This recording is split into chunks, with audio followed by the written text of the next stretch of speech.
All right, I think it says recording. What is up? This is the War Dog. Welcome to Comic Book Theater with my guest host, JR. What's going on, JR? How it is, War Dog? It's awesome. Weather's finally breaking. It's hot here right now. Feels good. Although I don't smell very good, so it's a good thing that you can't. This isn't scratch and sniff. I was gonna say it's a good thing we're all in quarantine then, yeah. Exactly. So today we have an awesome guest. We have an amazingly awesome guest, and this is her first live show. And if anybody sees this, she's well worth getting onto a show. She's great personality, great artist. We got Yo Yo. What's going on, Yo Yo? Hey. Thank you so much for joining us. Thank you for inviting me. John, why don't you tell us what we're going to talk about, and we'll roll from there. Right on. Well, man, we're not going to waste this opportunity with having Yo-Yo on. We're going to get right down to brass tacks. Yo-Yo, you've been one of our friends for years on Facebook now, through Facebook groups and stuff like that. Yeah. And you have a very distinctive style. You have done. Who all have you worked for? I know you've worked for Coffin Comics. I know you have. Is it a Kickstarter that's going on right now? I did it in October. Okay. I did it a few days before Hell Witch Kickstarter stuff happened. Okay. I think it was like 4 days or so. Well, no, it wasn't much to gap, but right on. Yeah, I did it. It was for an adult Halloween coloring book. Oh, right on. Yep. I remember that now. What other publishers have you worked with? I work with Anthony DeLady, if you guys know the Changeling. Mm-hmm. I already done 2 covers for him. I've also done covers for Samurai of Oz. Covers for Illus Vision. What are the covers I did? Lady Death. I already mentioned. I was gonna say, Todd mentioned Lady Death. I know you've done several covers for Lady Death. I've done over 50 plus covers for Coffin Comics with Lady Death, La Muerta, and Hell Witch. Right on. There's a good little 20 something that have not been shown yet, but a whole bunch of it had been teased on in you can find it in their YouTube video when it's like a little 2-minute video of them saying on YouTube that they we work together, and Brian was happily showing some of the covers that I did for him a few years back. He has yet to show many of those. Brian works in years ahead of time, so I'm pretty sure someday you'll see the light of day of those covers. But yeah, I've done 50 plus covers with Brian Polito and Coffin Comics, and plus the others I've done for others independent comics. So yeah. So I didn't realize you'd done that many for Coffin. That's insane. So now, how did you and Coffin, how did you guys get hooked up together? Yeah. I want to say it's been 6 years since I've been going to the Denver Comic Con. And I always been the Fiend. I was the Fiend. I was always there at the table, buying Lady Death stuff, always there supporting Brian and everything. And I was so excited to see Brian, Lady Death's back. And that was the first time I ever knew about Lady Death was coming back, when he was over here at Denver Comic Con. And he had a very little small table, kind of like the table that I have now. It's pretty small and one banner in the back. So that was I want to say maybe 6-7 years back. And so that's how it was. I think it was back in, I want to say 2015, 5 years ago. Just about 5 years ago this summer. This is a year before my new style was coming in. And I had I did a little Lady Death piece, I did a little Evil Ernie piece, and I did a little Purgatory piece. And this is when my not even a year old of my new style. And I was such a fan, and that, you know, Brian Pulido's stories and what Stephen Hughes' artwork has done basically saved my life. And as in high school, living in a border city, and being Latina, it was my great escape. And they've done so much for me that I felt like I need to give him. I felt compelled to give him these three pieces. I was so excited about it. It's like he's not seen this before, but it was like a gift, basically. Right. Well, he liked it. He liked it so much. Like, I thought he was just being nice, because it was my first, like, not my first time, but I've met him a few times. But I was still like starstruck. I was like, oh my God, I'm like trying so hard not to fangirl and doing that whole like, oh my God, my armpits, I'm sweating so much, so nervous. Because it's like, they say never meet your heroes, but I'm always happy to meet my heroes. And I was so nervous. Yeah. And he's like, here, like he's excited, and he liked it. And then, following him on Facebook, and he does all those live streams, he went on there and he started saying, hey, this is like a cool artist I met in Colorado. And I was like, oh my God. So it was like, I want to say 2 months, like probably a year to a couple months from Denver Comic Con, mm-hmm. He hits me up. I remember so much because I was like, I was at work, and I received like a message on Facebook Messenger, and it said Brian Pulido on there. I was like, what the hell is Brian Pulido? I was like, this is like at 1:00 in the morning. I was working graveyard shifts at the time. And I saw that, and I was like, oh my God, it's Brian Pulido. And I yelled it out loud in the store. It was like a small little store. There was like probably 10 employees at the most.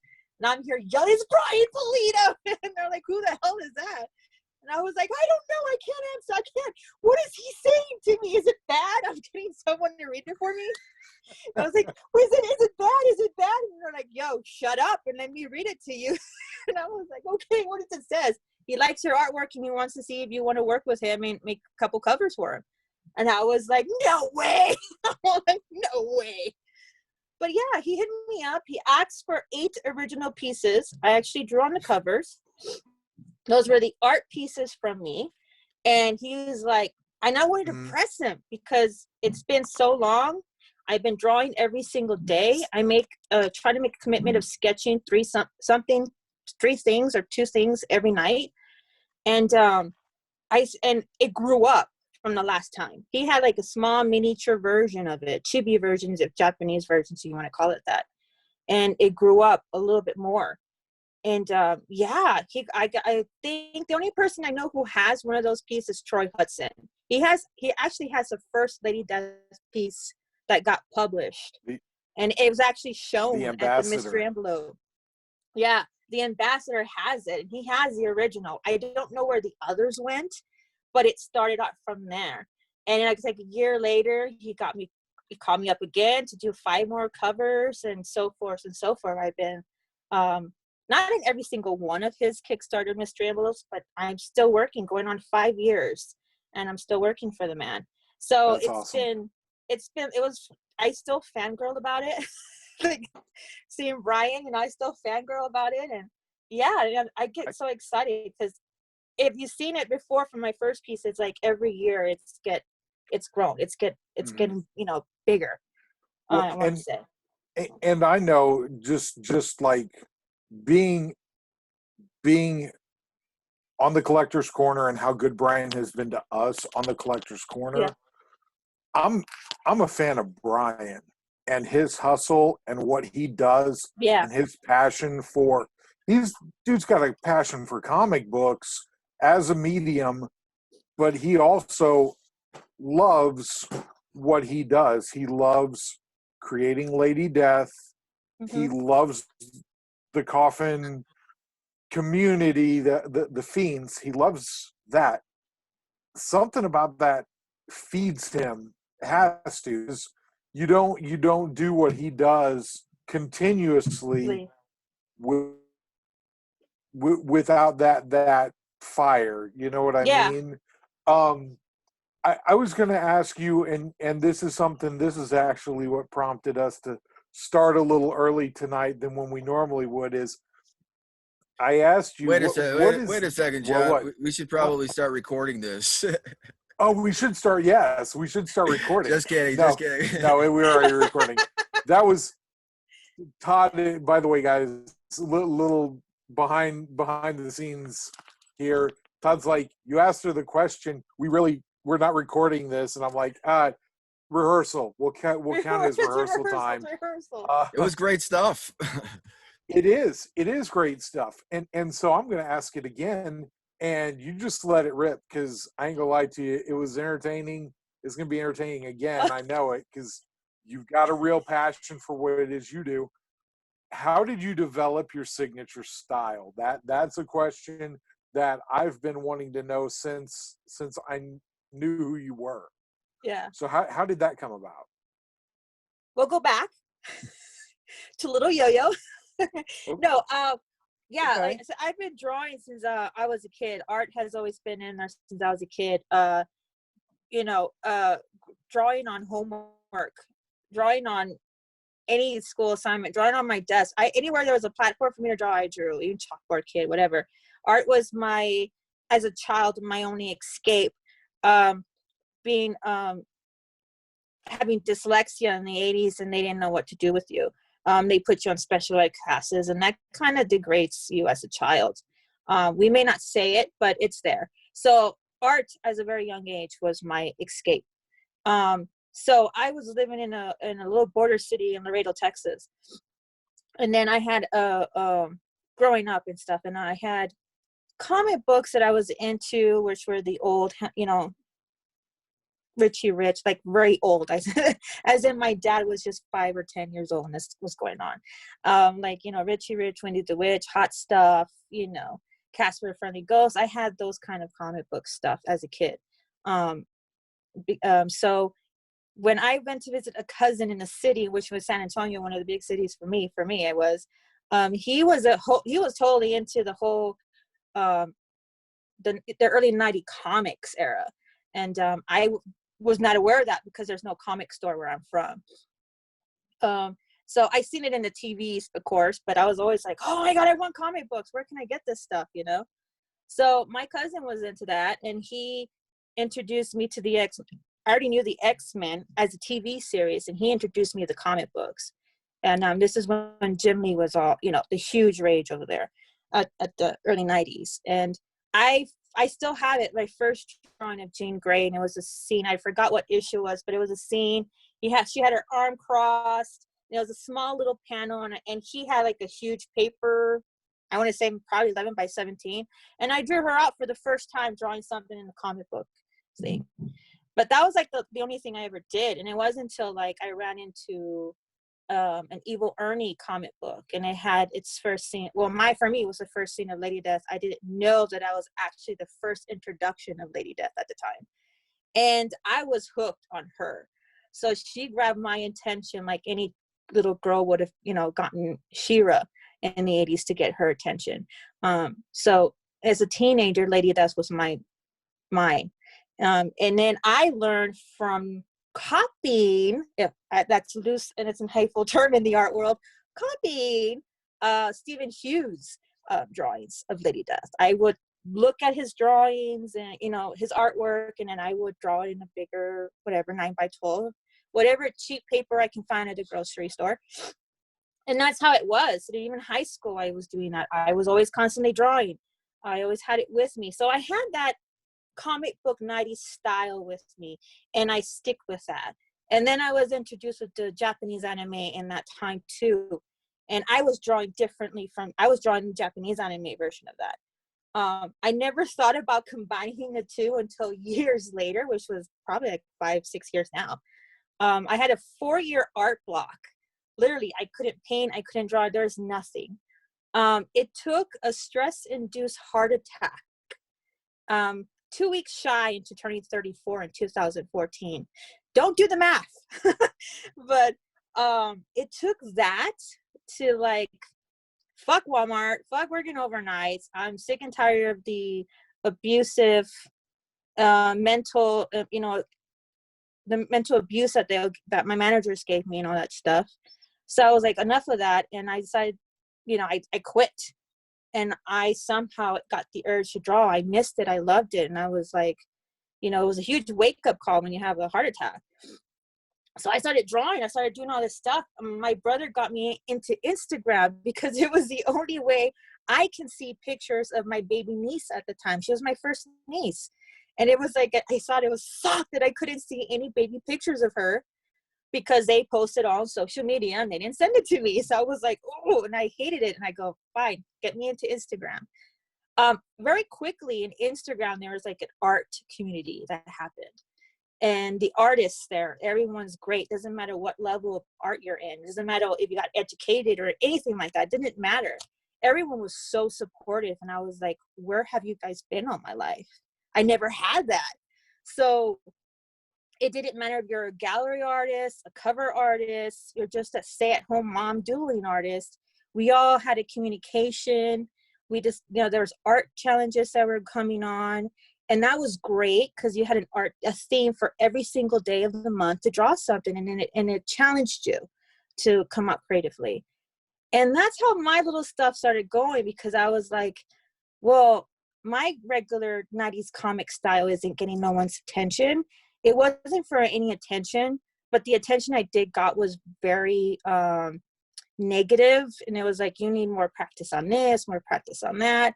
And I was like, okay, but you're not part of the art community, so I'm not going to listen to that. So it started off like me rebelling, because I was like, well, I need to have my own voice. And I know it takes artists years to get that. And I was just looking at my comic books, and then I was looking at my anime stuff, and I was like, you know what? I didn't think anyone would do it, but I was like, well, let me go back to drawing the way I used to draw. And I just took me like doodling, chicken scratch. Everyone started calling it, that's very Tim Burton-ish. And I was like, okay, well, I do love Tim Burton. I am inspired by Tim Burton, but I understand why. And it came to like, I really don't care what you say about my art. I'm just going to do what I do. And I just started drawing something a little big. I thought that was a creepy cuteness kind of thing that I liked. I wanted it to be something that it got your attention pretty much. Like you just gravitated towards it. And I just wanted to make like, oh, this just cause big heads, let me just overdo some stuff. And it was just a lot of me playing for like a whole year, like every single day for a whole year.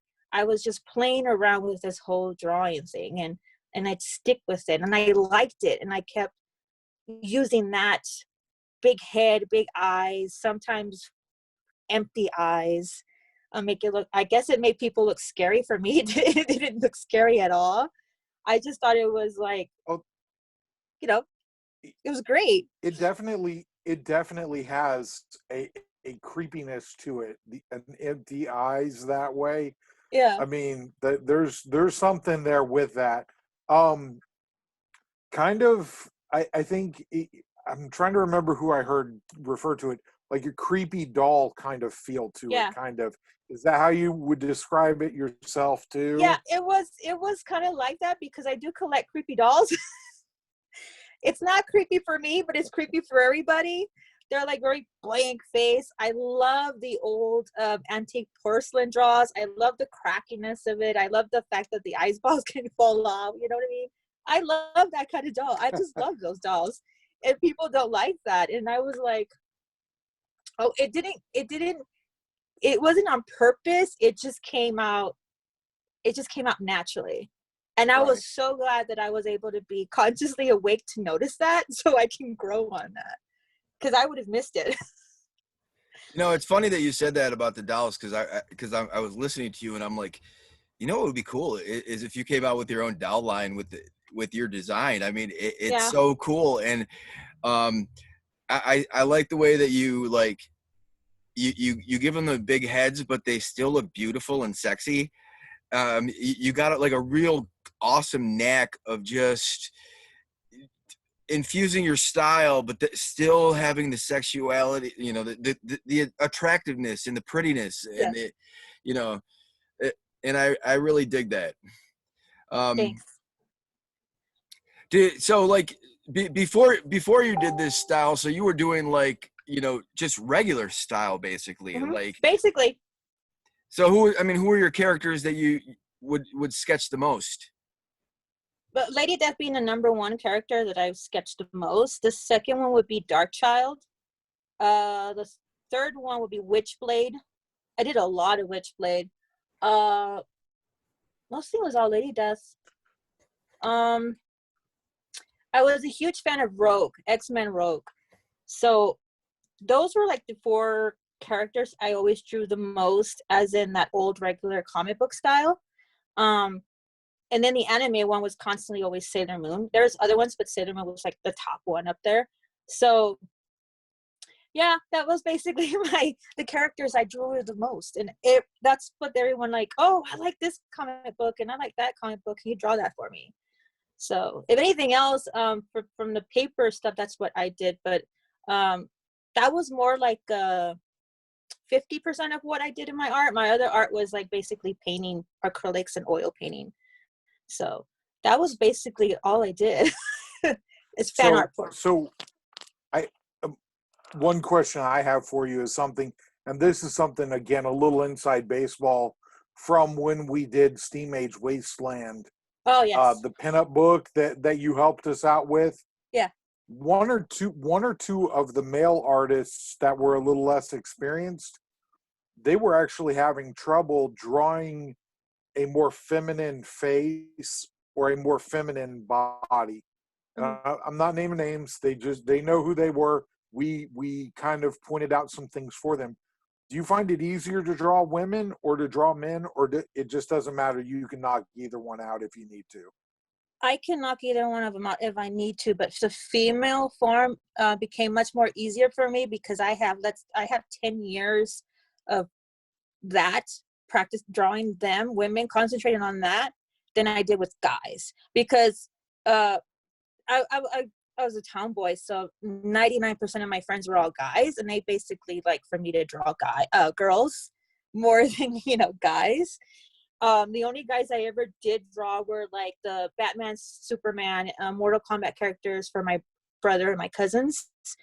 So I learned from that, but I can easily draw both genders.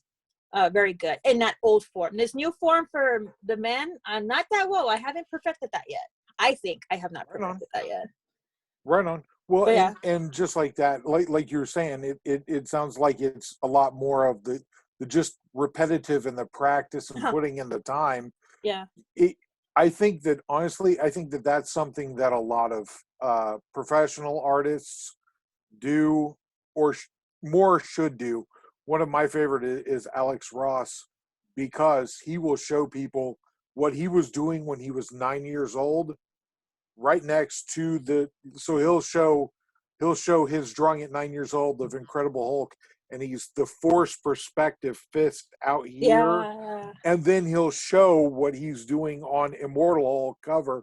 He'll show them side by side and be like, hey, look, this is what practice gets you. I think that's a really good message to be sending to people, that you don't just wake up one morning and you're like, I can draw like Yo-Yo does. Yeah. Or I can draw like Alex Ross does. You got to put in, you have to have the time and effort. And like you said, it kind of helps you find your voice. Todd being a writer, that you probably write a lot more than the average person does, even stuff that doesn't get published, don't you, Todd? I don't write as much as I would like to, but after, listening to this, I may try to force myself. I think, that's one of the things that you got to do sometimes, is just kind of push yourself to work when you don't feel like working. Yeah. But I do understand, like, artist block, writer's block. I mean, that happens. And I've always said, like, if you hit a brick wall, you got to try to find a way to get around it or over it. If you stop at the brick wall, then you accomplish nothing. But if you find a way to get over it or around it, then, you get to move forward. And so, I mean, it sounds like Yo-Yo and I have the same experience with that. Yo-Yo, like, so who are like some of your artists that inspired you, or that you love? That I love? Definitely Todd McFarlane, Jim Lee. We're talking about the classic Stephen Hughes back then. so it was definitely those bigger name guys. Michael Turner is one of my bigger influences in my artwork as well. I think that's how I learned to do hair, just by like how free how free Michael Turner is when he draws the hair. It's just like he just lets it go. Let's just let it go. Put the bones in. How I see it. But his was like, yeah, Stephen Hughes and Michael Turner, like they're my tops. Huge influences in art that I love. There's a couple of the Japanese anime artists, but I'm not really good at names, and I don't know how to pronounce their names very well, so I don't want to butcher them. But yeah, it was a lot. I'm inspired. Anything that's art or comic book or a manga, if it got to my attention that first second I see it, I gravitate towards it, and it's kind of like an obsession with me, because I'm just like, I want to know more about this artist, I want to know more about this writer, I want to know more about them, and it keeps me like searching, googling, finding more about their artwork and stuff. Like, not study, but I mentally look at their stuff over the past, and I pay attention to those kind of details. And I get inspired by that pretty easily, and then I just go on and see by that influences. I just go off and do my thing, what I just saw. I don't try to copy things or anything like that. I just like, ooh, I like that kind of thing, what they did. And whatever my mind interpreted that second, I'll go do it my way. And then I come back to, and it's like, I can understand the reference, but it's not exactly the same thing. So it's like, I like doing that. It's like a study, I guess you could say. It's like I practice with it, and I use it as a study guide kind of thing. So I can get, I grow more as an artist. That's what I think. Well, I think with your pictures, I mean, I've seen a lot of them, and your backgrounds are really good too. They're interesting. So like, I mean, how much attention do you pay to the backgrounds? I mean, I know you got to learn how to draw the human body, right? But I mean, just talk about the backgrounds. Like, I mean, how do you envision them, and what do you do? Believe it or not, when I want to draw like a character, I think about, well, what the hell are they going to be doing? What's the story you have? They say like a story, a picture's worth 1,000 words, and I always try to think of the story. And when I do my own stuff, I think about the character. I find the name. I find what's its background. For some reason, I have all these things in my head. It doesn't translate on paper. I don't draw all that shit on there. I can't draw their entire life into that one piece of paper. But if it's like a character that's I don't know, let's say like it's a character that's out fighting, well, then we'll make it, let's find a landscape, let's find a place where they're going to be fighting or something. Are they starting the battle, or is the battle already started? So I always like, it's a torn down city, it's on fire, who knows what the destruction this chick did from fighting or something. I think battle scars, I think of the weapon, the worn down to the weapons. If you ever look at the Lady Death's scythes I've done for her, I have little cracks into the metal and stuff, and a little roughness onto the blades, because clearly you use it for fight. And I think about that. If you're fighting and it's a fighting scene, well, you're going to have bruises, you're going to have dust, you're going to have little scratches. It can't be a clean picture. You know what I mean? That's like photo, like you're modeling for a photo shoot or something like that. That's how I picture it. But if I'm doing like a fighting scene, add the action.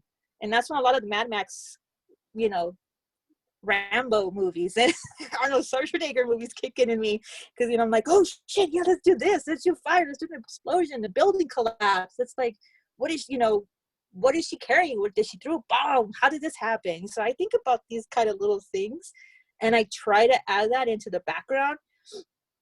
If I'm not good at drawing something like that, I go off to the side and I sketch it. I have tons of sketchbooks where I practice a fight scene, or I try to get a reference, like how do you make the ground crack? How do you do this? So yeah, that's basically how I try to put into a background.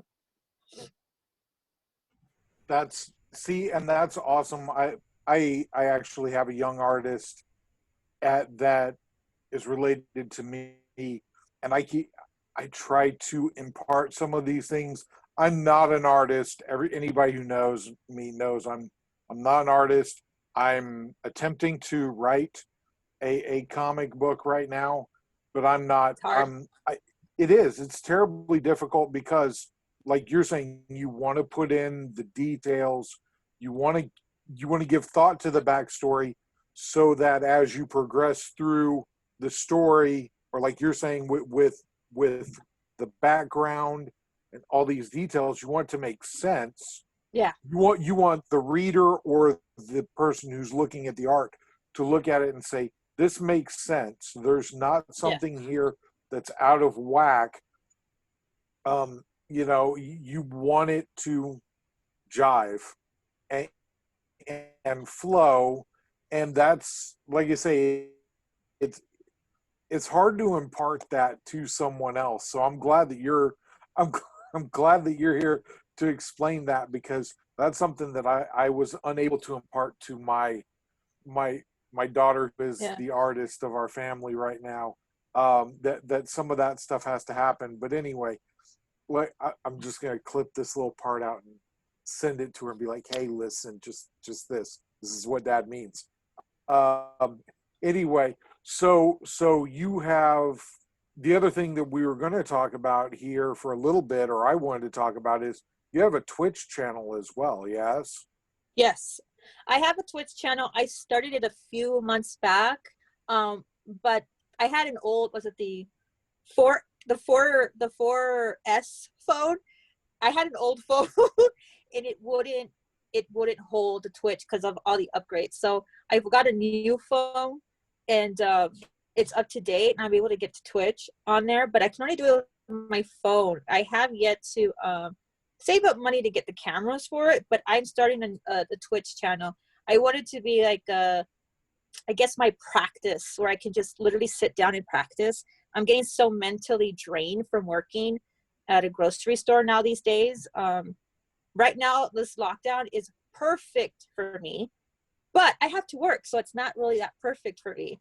So I need something to mentally break away, and art's my therapy. So I thought I need something to keep me going. So I thought, I don't care if I had to do it with the phone. I wanted to do it fancy like everybody else. But if I go on Twitch and I do it on my phone, and I'm just gonna let it go. So yeah, I've been trying to get into that platform just so I can escape and finish some projects, because I have a lot of drawings that I started and have not yet finished. Oh yeah, well, and I'll say this: we haven't delved into Twitch ourselves yet, but kind of like what you're talking about with your Twitch channel is kind of the way we were with YouTube. Eventually, you just have to start. You just have to throw it out there and start it, so that people can get a view of it. And Todd will attest that our show has seen some evolutions and aliens in the background for Todd. I haven't got there yet, but that kind of thing. Anyway, I'm going to try and see if I can show this up. That's Yo-Yo's Twitch channel there. Definitely, guys, go subscribe to her Twitch channel, because any support like that, it's huge. It's validating. It's huge. It is. And that's, man, you can't say enough for that, really, because just like with people watching us on Facebook or on YouTube, just knowing that you're not yelling out into the abyss and nobody's there, that's nice. It's nice. That's the reason, like with Tony Buck talking about starting Yo-Yo's coloring book, the first page of Yo-Yo's coloring book. He just dropped that in the comments here a second ago. He said, it's not going to be pretty, but it's going to be fun. And so, stuff like that. It's good to know that you got somebody out there that's kind of in the corner and backing you up there. Yeah. It's good to have support. It is. It's good. Are you on Twitter as well? Because I mess around on Twitter. I don't really like it that much, but Joe Quesada said something about, like, post your stuff on Twitter. That's how they find people. And I mean, I think Joe Quesada is Marvel, isn't he? I mean, Yeah. but I really think like your artwork would resonate to a Harley Quinn. I think that would make some awesome covers. You know, That remind me, I did some Hardly Thin covers for Buku Comics. So yeah.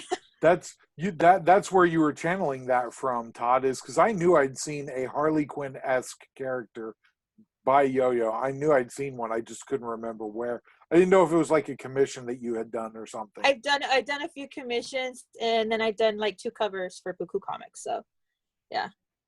well, you know, I think Harley's got that attitude that Lady Death might carry, other characters. So, I could definitely see you doing a Harley Quinn. I could see you doing a Catwoman. I think that would be cool. I think you actually did a Catwoman. I think I've seen one of your Catwomans. Yeah. Is it Catwoman?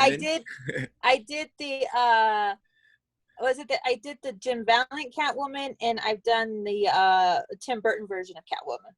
And that one I was amazed that one got into a tattoo, and I got pissed off because like I wanted to be the first one to get my own artwork skinned on my, tattooed on my skin. But yeah, so that was pretty cool.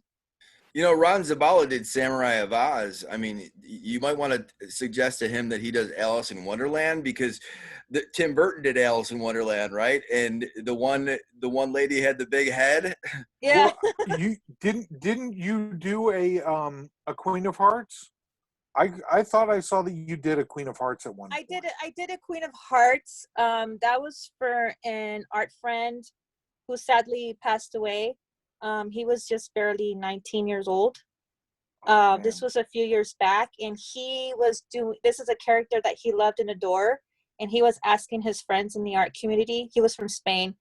He asked his friends from the art community to do their version of his Queen of Hearts, and I did a much creepier version of his Queen of Hearts. And unfortunately, I never got the chance to send him the scan, because that was around the time he got really, really sick. I think it was from pneumonia. That's what he passed away from. He got really sick, and he self-medicated, and he went to the doctor. He went to the hospital too late. So sadly, he passed away, and that was a piece that I did for him, and I did show it. And apparently it's retired. I don't think I could ever bring myself to make prints of it, but I love that piece. But yeah, I did a Queen of Hearts version of the Alice. Well, like you say, that I've seen, like we were talking before, at least 3 years, at least on Facebook, because I know that I want to say you were one of our charter members in the Collector's Corner whenever Mike Huffman started that up. Yeah. And it was, like you say, it was one of those things where I'm trying to remember here. You made some posts of your art. I want to say right around that time, maybe Gaz Moses started doing some of his art posts and a few videos where he was actually wearing like horror masks and stuff like that at first. And that was cool. And, while there's a degree of success with the Collector's Corner and stuff, there's a part of me that kind of yearns for the good old days where it was really raw and everybody was doing weird and wild and wacky stuff. Their personalities were able to come out. Corey Pamel was doing Macho Man Randy Savage. I mean, just all of this wackiness was going on back then. And, we can still bring those videos and those posts back up if we want to. But man alive, talk about a wild and crazy time. And like you say, it was good because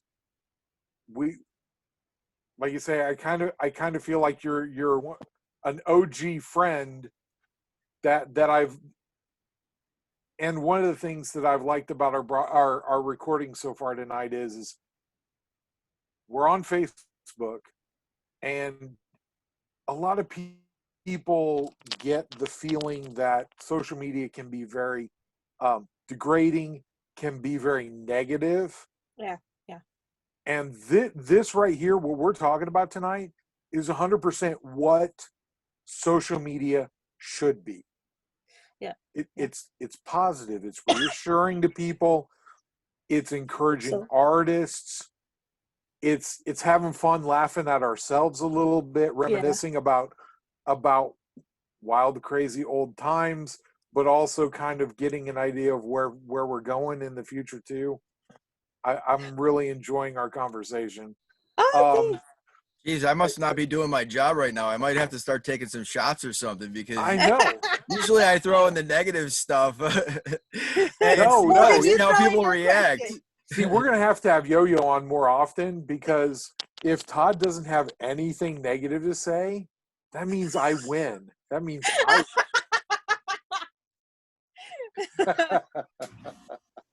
Oh, Okay, Todd. Okay, Todd. Do we want to do the thing that's gonna bother Brian Camille?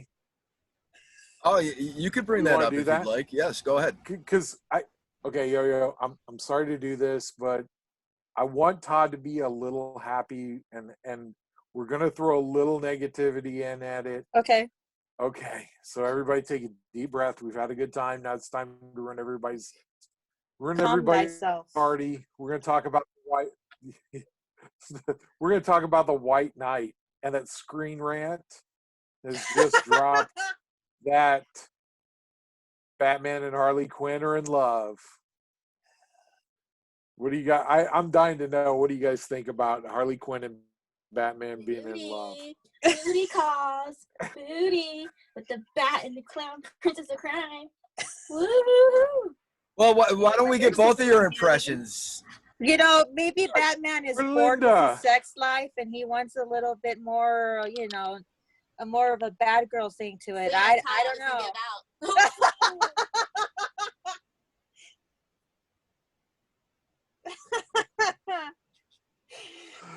That was her one Linda, sentence. we're gonna have to have you on for your.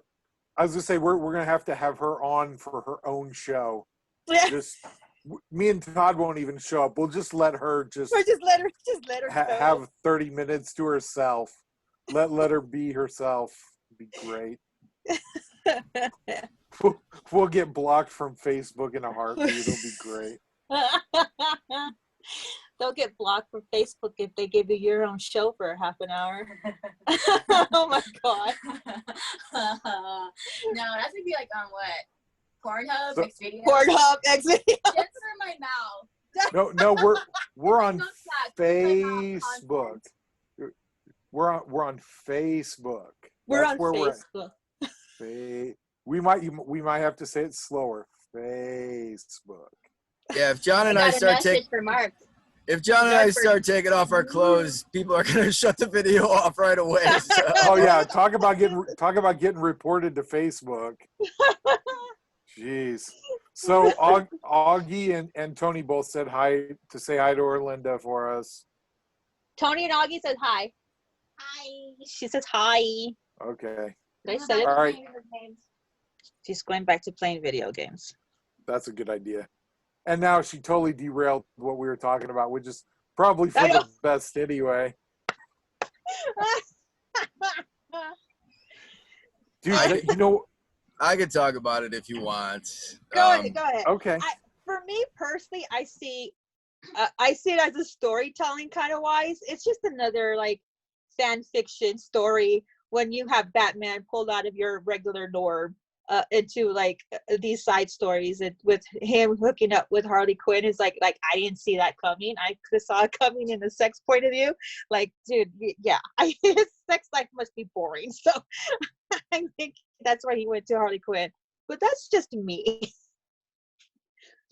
It's a weird world that we live in, that like everybody has to be like kissing and having sex. I mean, when I was reading comics, I mean, I wasn't really too worried about who was having sex with who or who was kissing who. I was just kind of like interested in a really good story. Like, give me a great villain like Thanos or Galactus, and that's all I needed.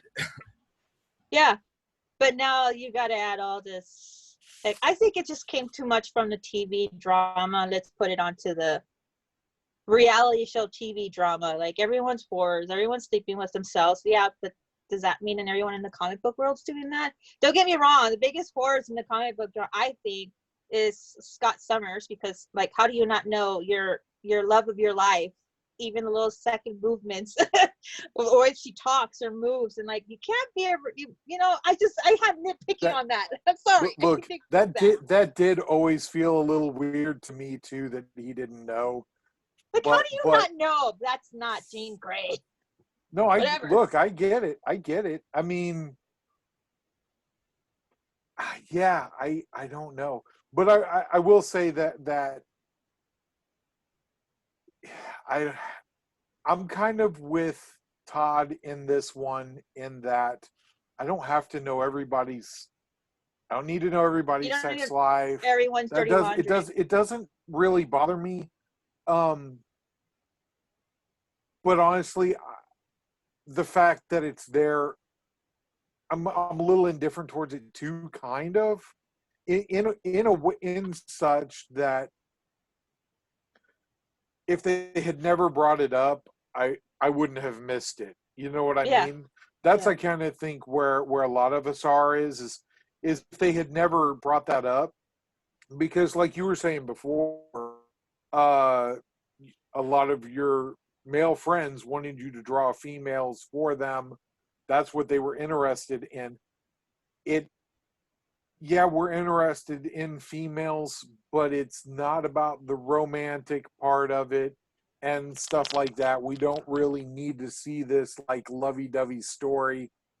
One of the panels that they showed on Screen Rant was of the art, and it's Bruce Wayne putting his hand against a glass, and you can see the Harley Quinn in the rain or something like that on the other side of the glass drew a heart on his hand, and you're like, I don't know, maybe it's a good part of the story. Maybe it really like just draws you in, Yeah. but it kind of feels cheesy to me a little. Yeah. Yeah. So I don't know. Teenage Now, puppy drama. yeah, a lot. That's a what lot I haven't that. seen it, but the fact that you said that, that's what I picture. Like, whoa, okay, you're aiming towards the, you know, the average teenage girl. You know what I mean? There's enough books out there for that. You don't need to have Harley Quinn and Batman for it. Yeah. Oh yeah, they're definite, and that's the other thing too, is I think people are trying to like mesh too many genres together. Yeah. There's a part of me that's like, I like it when two styles come together and they mesh well, but then there are other times when you're like, kind of stay in your lane a little bit too, you know? Well, a lot of it, I'm pretty sure it's doing it for the money version of it. Yeah. People are going to be interested because it's either, when it comes to that, you either love it or you hate it. And either way, it grabs your attention, and either way, it's going to get the seller to like, hey, give you some, like, you were going to want to buy it anyway, because you're going to be curious to like, what the hell is this about? And that's mostly, I think it's for the shock value mostly. If they're doing that just so they can just make the money of it, I think they lost. When they do that, it's like you got bored, you don't know what to write, you don't have no creativity in that. Well, then change it to another writer, and that would be a good way to refresh it. I think you can choose a younger writer because they're fresh, they're into the now right now. They know what's there or not, you know. And if it's a really good deep writer, they can really bring that up, because with Batman you can take it to the very darkest level. And lately we haven't been seeing so much of that. Yeah. Tastefully. Well, I mean, the last big storyline that I'm aware of for, and by big I mean got mainstream crossover, was The Wedding. Yeah. That didn't happen. Like, no one didn't see that coming. You know. Oh, I thought you were going to talk about Batman Damned. Oh well, I'm well, not.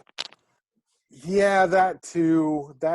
But I mean, it's all in that same vein of it's more about the sexiness, it's more about the relationship, the romantic relationship, and I don't know, Batman's never struck me as the romantic type, or the, you know what I mean, just he's like too complicated. I don't think that guy will ever, he can't settle down. I'm sorry, he can't. Mm-hmm. There is no way that man he's a lot of shades of fucked up. So I mean, you think Joker is easy. you know, he is a book. He's giving it to you. He's there. I'm sorry, this is who I am, accept it, whatever. He doesn't care. But Batman, he's so many levels of, you know, he could just, you need to go deeper and deeper into the story. I want to see more deeper psychological stuff of his story, even though you could just see some of it.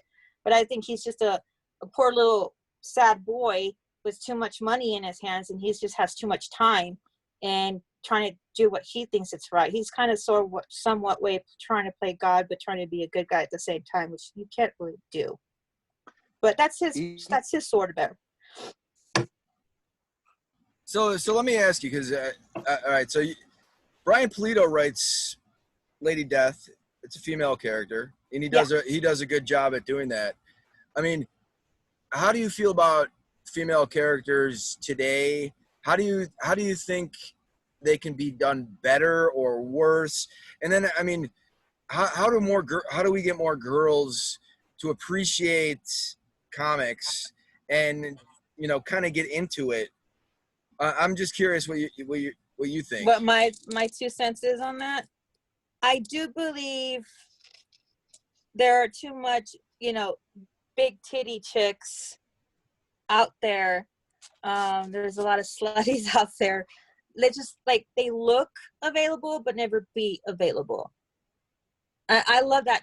We have a strong woman out there, because not all of us are sluts. Though we have a time when we want to be a little bit like one, but then we get shunned upon on that. And that's mostly because that's what we're seeing in every single day life. We're seeing that in comic books. We're seeing that on TV. But I think if a guy is portraying a woman, well, you really got to know one or be one to really pull that off. So I wish we had more female writers, more female artists out there who can play females, because we're more than just, you know, tits and ass and small waists and have a lousy mouth or you know what I mean? I mean, we're more than that. And I've been seeing a lot of those kind of characters get more attention, more pulling towards the fantasy sex appeal of they're aiming towards that, pulling the fantasy part for the guys, and to grab a girl's attention. If you're going for the girly girls, I can't really say much because I'm not that much of a girly girl. I'm a tomboyish kind of thing. I'd like to see the toughness of a girl or a woman. I want to see, like, you know, she doesn't have to have a ring on her finger. She doesn't have to be loyal or committed to one guy. I mean, we're just as complicated as guys are. I would like to see a little bit more equalness, I guess you say, to make it keep just a little bit more equal, because I mean, we can be badass, and I wish we can have like some strong female character for us, you know, for girls to, you know, fall through, to follow. And you know, I like to see I like the fact that Harley Quinn finally broke free from the abuse of the Joker. I was really happy they broke up. I was like, yay, finally. From my point of view, in that world, raising up so much, like, you know, those guys, you know, I'm like, Harley, you can do so much better. And I would love to see like strong storylines with female couples. You know what I mean? Why do they have to show them be, you know, details in the love scenes in some areas? I understand it. If you're aiming towards that kind of graphic style, then yes, it's acceptable. But if you're trying to get, let's put a comic book out, let's put something out there, and the writing seems kind of ucky because you're trying to grab all these attentions. Like it for me, I'm like, first of all, you gave me a cool cover, got my attention, but I start looking through the pages and I'm like, well, why is this? I mean, this female thing, it's more like, oh, well, we're lesbian, let's do this and that, and it's like sexiness, and it's like, or the sex into it, and they're so detailed in some of those things, and I'm like, well, that was a totally false cover that you gave me. There is gay covers out there, I get it, and there's gay characters out there, and their stories are really, really good, but you don't need to don't give me the sex right away. You can do it. There's ways you can do tastefulness, but I understand that it's a tug of war kind of thing, because you're trying to get so many people's attention, so many people to grab you. And I guess it all depends on the reader. Like, what do you want to read? Do you want to read something like Monstrous? That just, they don't show much skin on that comic book. Do you want to see something that's a good storyline? Do you want to be, as someone who's want to be entertained to an escapism, do you want to hear a good story? Do you want to see good artwork? Do you want to see, there's so many things out there. But for us females to grab that, it depends on the female. And I'm one of those girls that, I can see the humor in the big boobies and the dumpy ditzy girl, or the strong woman who's, as well, flat chested or whatnot. I don't care what it is, but sometimes it's like, if it's well written and you have good artists in there, I mean, if you have that mind and you can just grab onto that storyline, it can grab you. It doesn't matter what kind of story it is, but I usually just get bored pretty easily with just that. The sexiness. Like, you're pulling the guy's attention. You don't want my attention. It's not aimed towards me, it's aimed for someone else. Well, and see, you're actually echoing something that I've said about a couple of books that are going to be coming out in the near future. And look, for whatever reason, if they appeal to somebody else, I'm not here to rain on their parade. Yeah. But on the flip side, I don't like when other people try to tell me, well, no, you have to like this, or you have to give it a try. No, I can plainly see what's happening here, and this book was not meant for me. Yeah. I 100% am not the target audience of this book. And that's okay, but don't look at me or people who are like me and say, why didn't you buy this book? It's a great book. Yeah. No, it holds no interest in me whatsoever. And I mean, look, the book that I'm referring to is the new Warriors book that's coming out. It really doesn't appeal to me that much. Now, I will say this, I'm going to give them credit, because for forever I have been saying that if Marvel and DC want to actually cultivate a fandom mm-hmm. from the homosexual community, the best way to do that is to write an engaging story with an original character and not try and shoehorn an old character into the lifestyle. Yeah. If it feels like it's not organic, if it feels like it's just like keep it real. Keep it real. It shouldn't be one of those where it feels like we played eeny, meeny, miny, mo. This guy's got to be gay now. Yeah. You know what I mean? And look, I get it. Some people come out of the closet. That happens in real life. So I'm not disparaging that. I'm just saying that go and look at somebody who maybe has been a little ambiguous about their sexuality in the past. Maybe use them. Yeah. You know what I mean? Someone has already established that in the beginning. Mm-hmm. You know what I mean? Yeah. In first impression. So, right. Well, and so in other words, I am going to give them credit for the new Warriors and what they're trying to do with Todd. Help me out here. Isn't one of them's named Safe Space or something like that, or Safe Space and Snowflake. And Snowflake. Those are two of them those are their names. And look, again, I'm not here to rain on anybody else's parade. Yeah. Somebody else wants to read it and they want to go into that, do it. That's fine. But like you were saying, that book's not written for me. It doesn't interest me. Now, having said that, if they pull a writer on it that I'm a fan of, and that writer starts to write a compelling story arc, I'm not above saying that I would take a look and see how the story's written. Because to be honest with you, before Donny Cates touched Thanos, I honestly You even didn't with care him about being, I didn't Thanos. care about Thanos. I honestly did Yeah. not care. And then Donny Cates is writing Thanos, and I'm like, now I'm going back and trying to pick up back issues Yeah. because it was a good stinking story. Yeah. That's just my 2 cents on it, though. Well, you know, safe space in Snowflake almost seems insulting to like the community that they're trying to appeal to. I mean, those are like Look at the almost like names. derogatory names that you would apply to people. And this is a good idea. I mean, you know, I look, I don't care what anybody does in their personal life.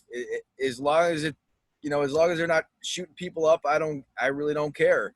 So Do to speak, whatever. if you want to put out something that is real and dynamic, then keep it real and dynamic. But if you're going to add the cookiness and all that thing, that stereotype into that, you're not going to be taken serious. You can't take it serious. If you're going to put out a funny book that's fun and it's headed towards that, you can add all that extra bits into it and it still be funny. But you just as long as you stick to the formula, as long as like you stick to it. Right. Yeah, I get it. Yeah. Well, and even Augie says he's like, so many characters lose fans when they do that kind of stuff. Yes. That's really like we were talking about before, when you're trying,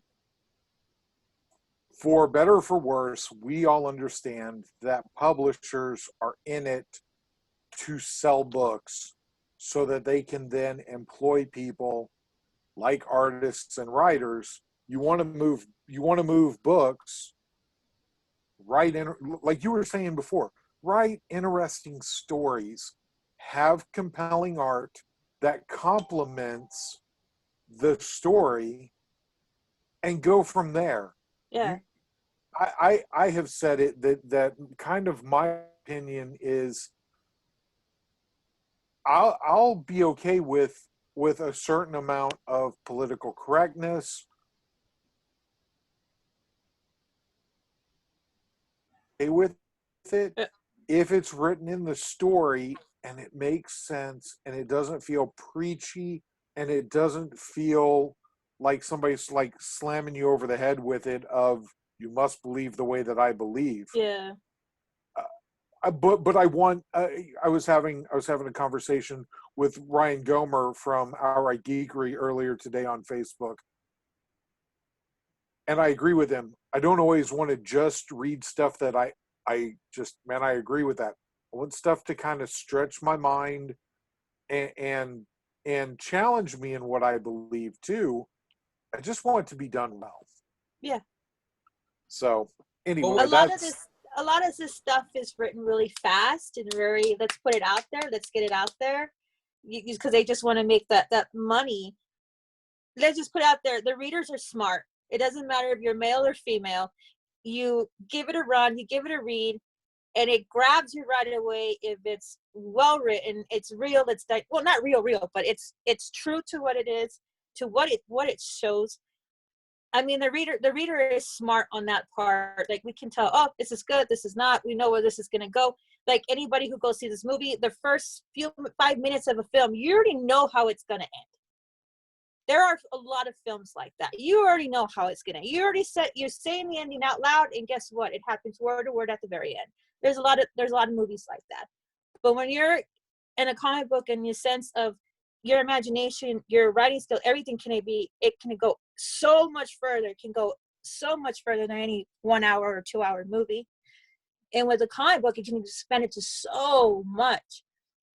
But you kind of have to be smart about that, because you really if you want to put love and so much love into it, and you can tell that it's a lot of love and passion into something, you can tell right away what this writer is trying to direct you towards, and it's trying to say, and grabs your attention. And if it grabs your attention in saying that, no matter how long the story arc goes, I mean, that's pretty awesome.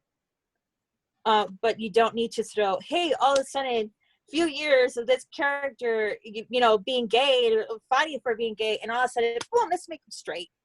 That's if it see, and I'm glad you brought it up that way.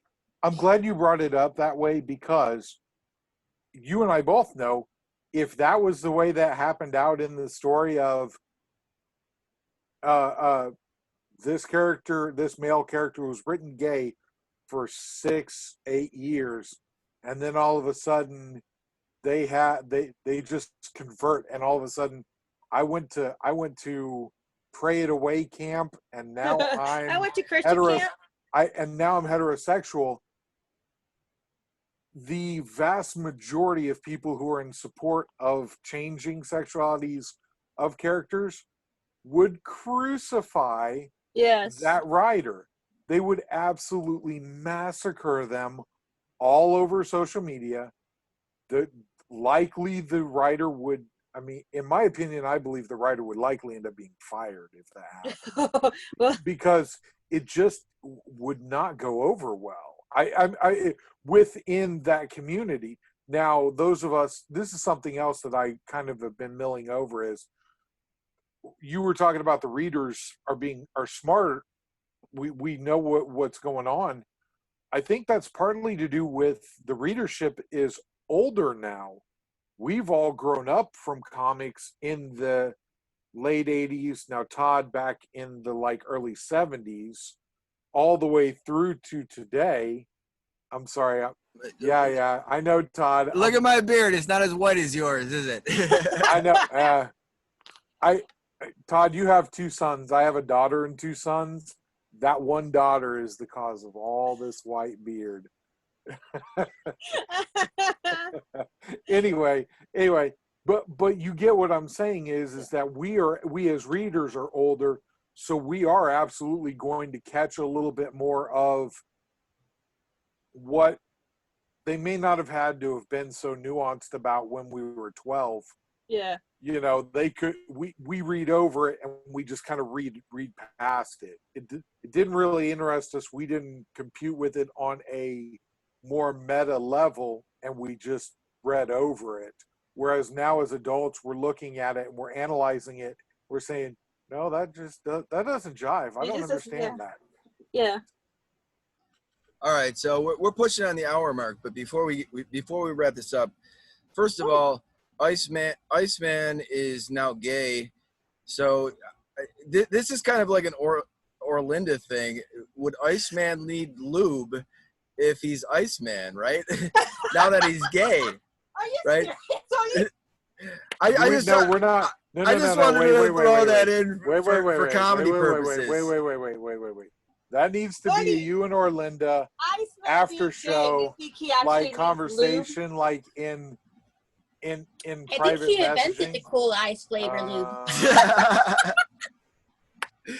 and I have one last question for Yo-Yo, because you know, she's an artist, she's our celebrity. Are you writing anything? Are you working on any other projects? Yeah. Oh boy.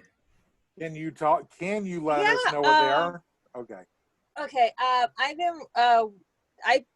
been working with comic books, drawing and artwork wise, since I was a teenager, and I have old sketchbooks from freshman year to senior year, of characters and stories, and I'm telling you, there's so much background details of those characters, their storylines, the times that they're in, the world is already drawn out, and it's everything detailed. It's done. It's like pretty much I just need to write it kind of thing. Done. I have a whole bunch of them. There is the reason why I had the Halloween coloring book out is because I have a character that deals with the horror, the folklore, the stories, characters, and this character. Let's just put it this way: what you think are monsters, just because they look like monsters, or just because it's Bigfoot or Chupacabra or something, they're monsters for everyone. They're considered to be monsters. But I think the biggest monster of us all is the human. So I have a horror-based comic book in the works that deals with these characters, but also deals with the fact that the real monster characters are the humans, and it's what the humans are doing to these characters, kind of thing.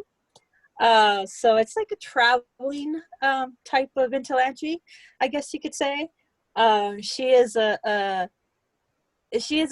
character that's you know, she's a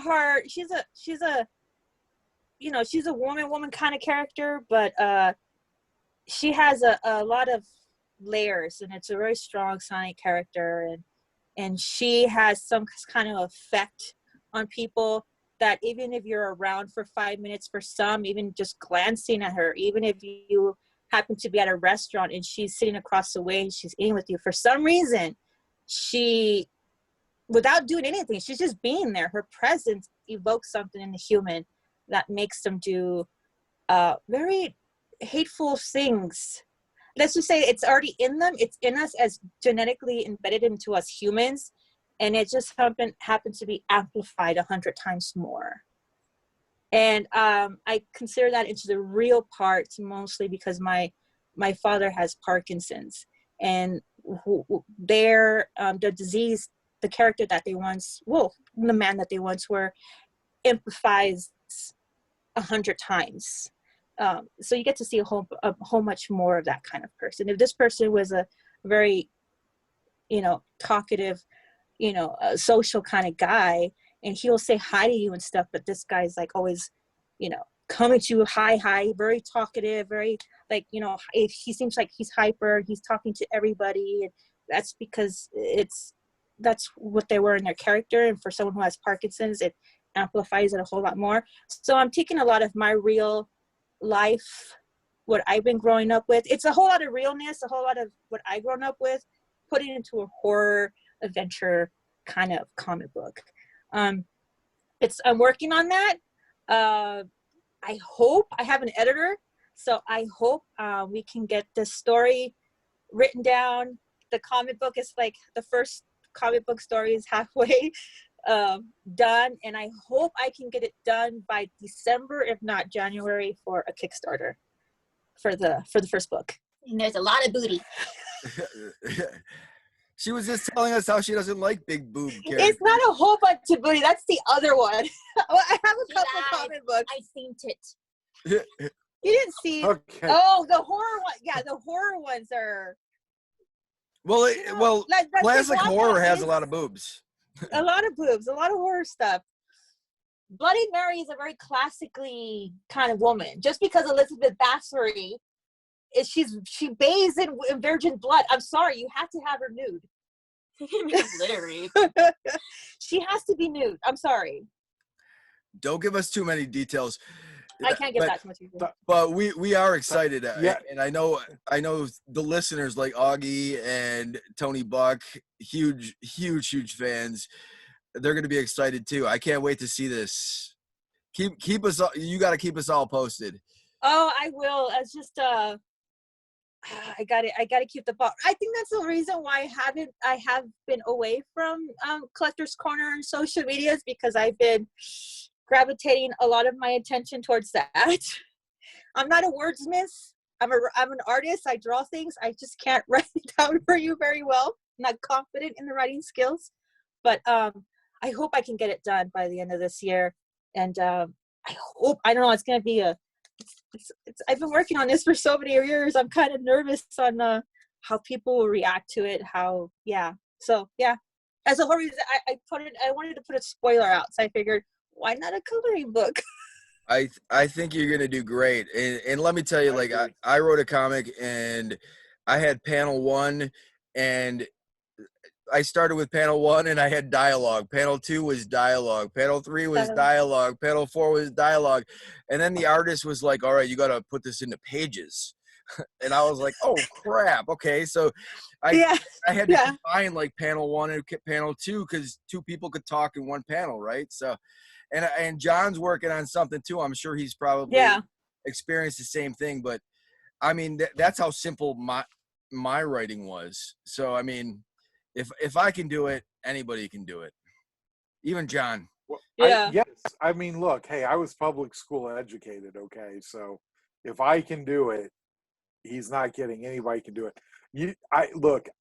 I'm all for it and I find that artists, whether you're It's whether you're breaking up now. am I? Yeah. Well, Oh, we might be either losing me or losing Yo-Yo. Oh, we might be losing Yo-Yo. And We can Oh, hear her, but let's let's wrap this one up then, I guess. let's wrap it up here. Yo-Yo, can you hear us still? It's not me. I don't think so. All right, so our final thoughts.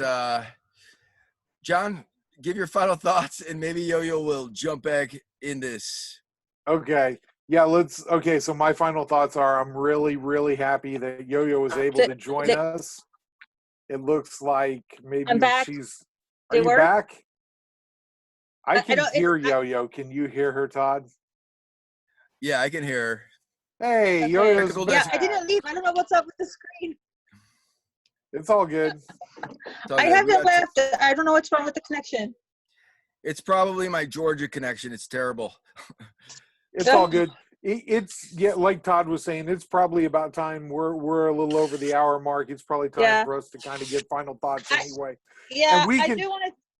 I do Go want to ahead. say about this book thingy that I want to get finished. It actually is going to be a chapter thing because I have 4 stories, and I miss those old comic books where you had like a little thick book, but you had like a chapter for each story from different books into one.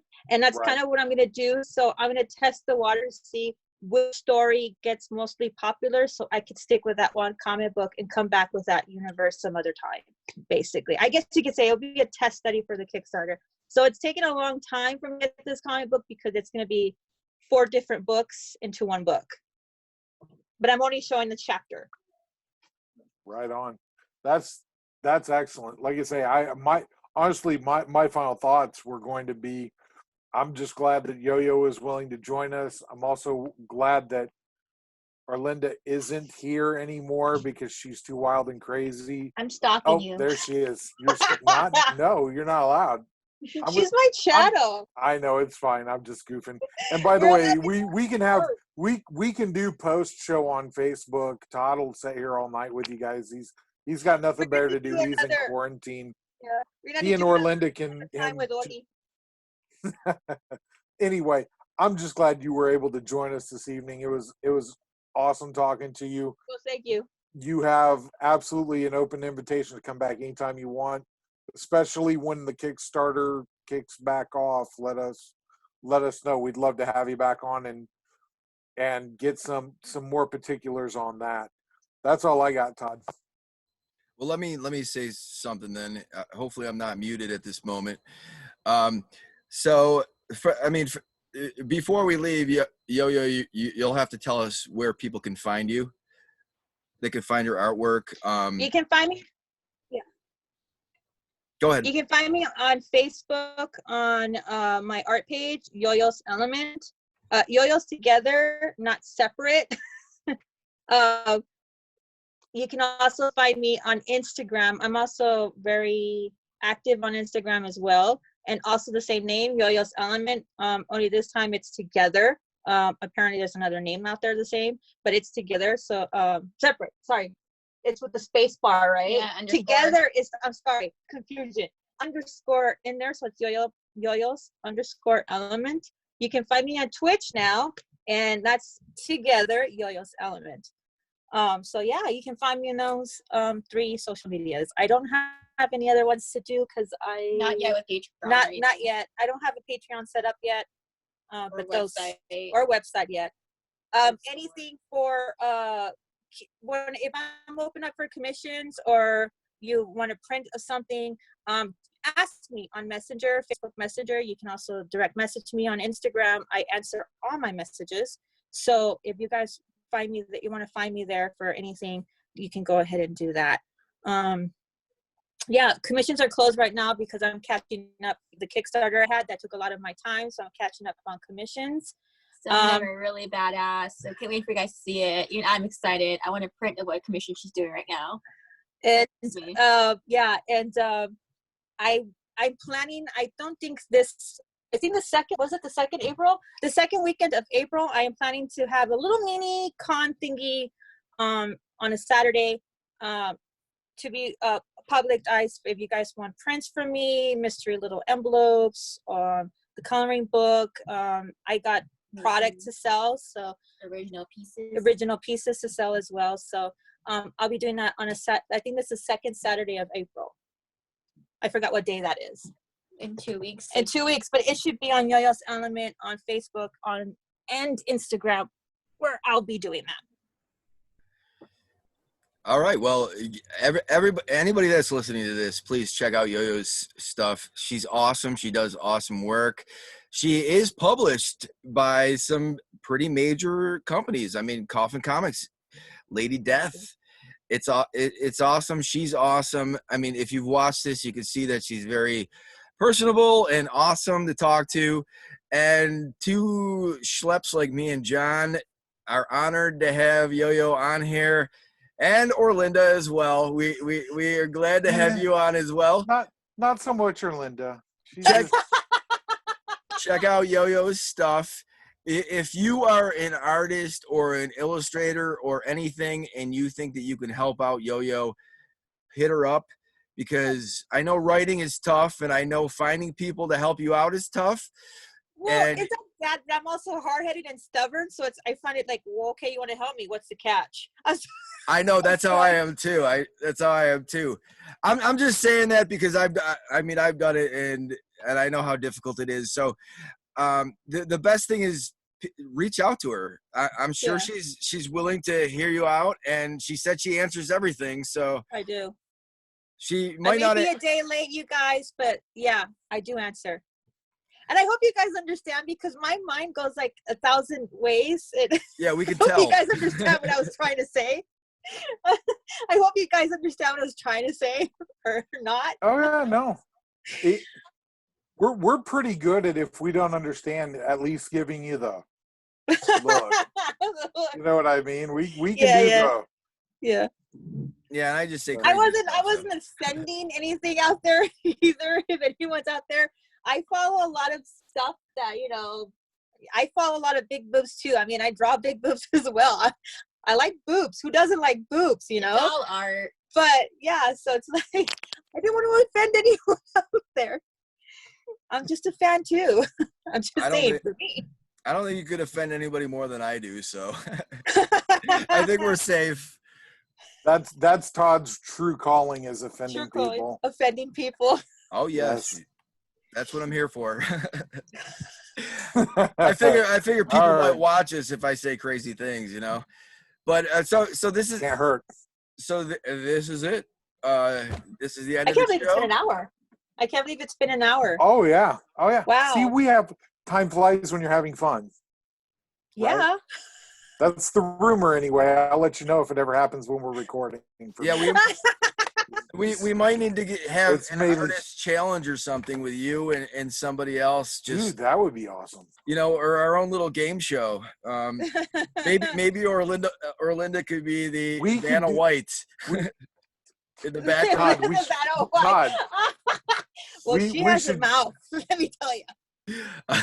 I know. I've seen her post on Facebook. She's crazy and fun. Todd, I just had a revelation.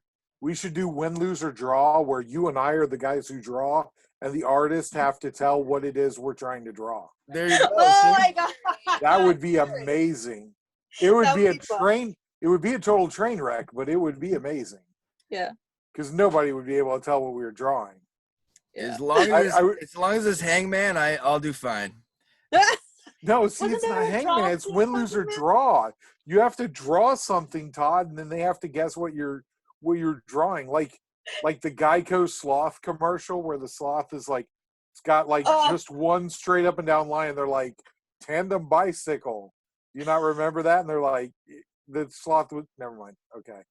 No, I remember this show on Netflix where some guy drew penises all over cars and everything, but anyways, that's a totally different show. That's it was a crazy show. You just wanted, yeah. Okay, see, this is where we need to land the winding down process. And the plane.